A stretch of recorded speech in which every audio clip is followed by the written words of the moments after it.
Baik, terima kasih pemirsa, masih bersama kami Damai Nusaku yang mengangkat tema yang sangat menarik sekali berkaitan dengan mengisi kehidupan kita dengan hal-hal yang positif dan jangan menghabiskan hanya sekedar untuk urusan dunia. Lantas bagaimanakah Rasulullah mencontohkan kepada kita mengisi hari-hari di dalam kehidupan kita? Kami persilakan kepada guru kita, Abah Raud Bahar. Tafadhol Abah.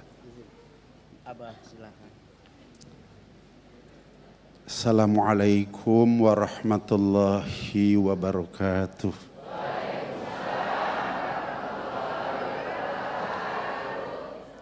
Bapak Agung Izul Haq matching pakaiannya, padahal nggak janjian. Keluarga besar Masjid Baitul Ihsan, pecinta TV One dalam damai Indonesiaku, di mana saja berada, rahimakumullah. Teristimewa Adinda Ustadz Solmed yang punya kemasyhuran luar biasa. Semoga ilmunya bisa menjadikan kemasyhurannya sebagai kendaraan ilmu sehingga bisa sampai ilmunya kepada setiap umat yang membutuhkannya.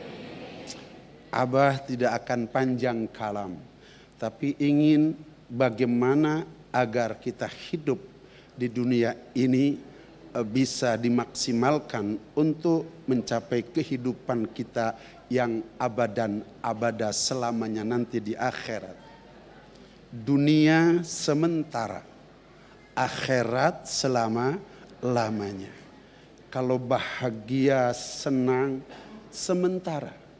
Kalau menderita, susah juga sementara.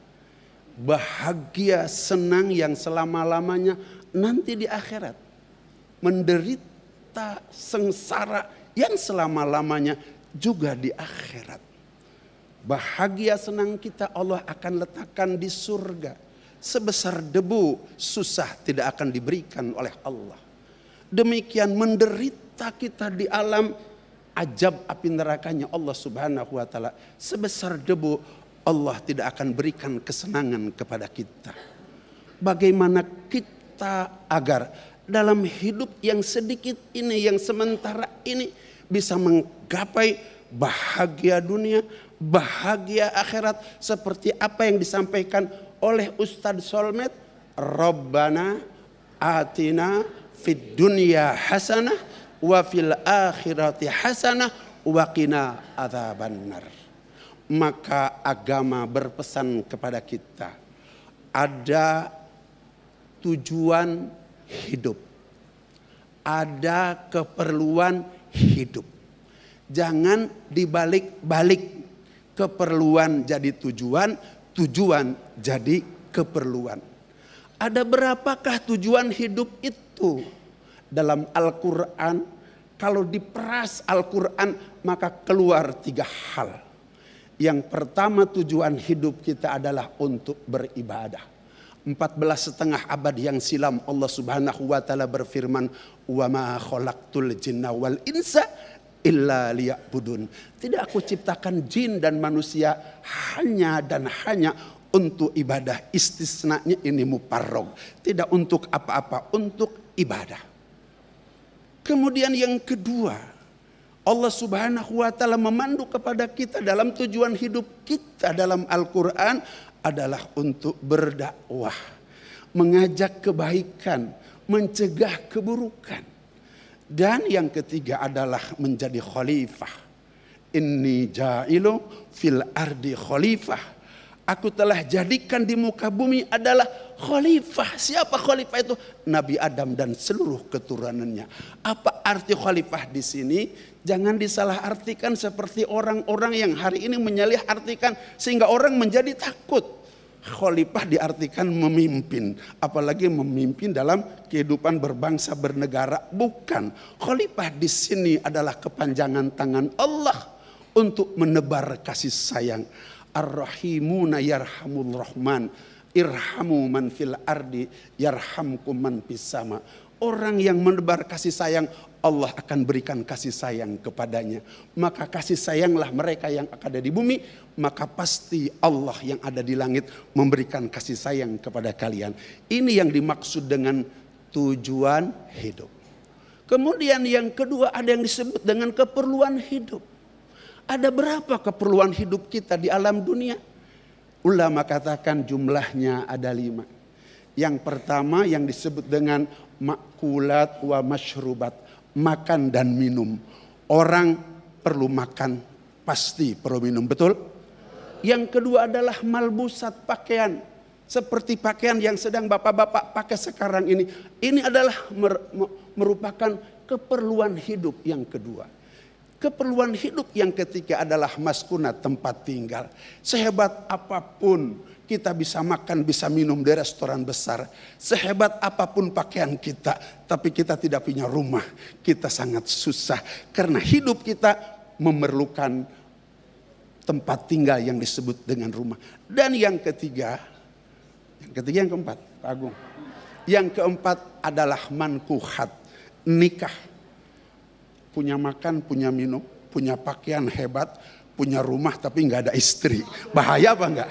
Bahaya nggak? Kalau abah nggak didampingi sama si cantik ini, bahaya.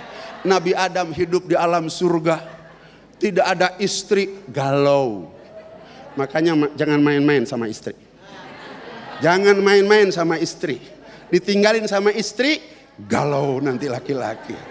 Bapak Ibu sekalian, yang terakhir adalah markubat, kendaraan.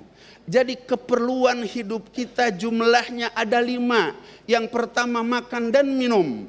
Dan yang kedua adalah pakaian. Yang ketiga adalah tempat tinggal. Yang keempat adalah nikah. Dan yang kelima adalah kendaraan. Bapak Ibu sekalian yang dirahmati oleh Allah Subhanahu wa taala, manakala kita menyempurnakan tujuan hidup, sungguh-sungguh beribadah kepada Allah. Sungguh-sungguh kita melaksanakan dakwah sesuai dengan perintah Allah. Ajak suami kita untuk taat. Ajak istri kita untuk taat. Ajak anak cucu cicit kita untuk taat. Anak tetangga kita untuk taat. Dan sungguh-sungguh kita menebar kasih sayang sebagai kepanjangan tangan Allah Subhanahu wa taala di dunia. Maka yang 5 perkara akan disempurnakan oleh Allah Subhanahu wa taala. Ini adalah konsep kehidupan dalam waktu yang sangat pendek, akan tetapi kita akan mendapatkan Rabbana atina fid dunya hasanah wa fil akhirati hasanah wa qina adzabannar. Bapak Ibu sekalian yang dirahmati oleh Allah Subhanahu wa taala, 14,5 abad yang silam Allah Subhanahu wa taala berfirman dalam Al-Qur'an, A'udzu billahi minasyaitonir rajim. Man 'amila sholihan min dzakarin aw unsa wa huwa mu'minun falanuhyiyannahu hayatan thayyibah. Barang siapa yang beramal soleh dari kalangan laki-laki dan perempuan, kemudian ia beriman kepada Allah Subhanahu wa taala, falanuhyiyannahu hayatan thayyibah, maka Allah akan berikan kehidupan yang baik. Kehidupan yang baik di alam dunia dan kehidupan yang baik di alam akhirat. Jadi kuncinya, manakala kita hidup yang sebentar, ingin mendapatkan kebahagiaan di dunia, mendapat kebahagiaan di akhirat, 3 tujuan hidup kita sempurnakan. Allah sempurnakan kesempurnaan kenikmatan di dunia, kesempurnaan kenikmatan kelak di akhirat. Insya Allah. Mudah-mudahan pulang dari sini semua sungguh-sungguh amal agama. Semua sungguh-sungguh berdakwah. Semua sungguh-sungguh menebar kasih dan sayang. Insya Allah. Amin, amin. Ya Rabbal Alamin. Baik, terima kasih Abah, dan insya Allah kita telah menyiapkan 3 segmentasi untuk mengelaborasi tema yang sangat menarik ini. Tentunya kita akan jawab pertanyaan-pertanyaan yang telah kita seleksi. Selepas pesan-pesan berikut ini, tetaplah bersama kami Damai Nusaku yang dipersembahkan oleh Sarung Wadimor, tentu sarung kita.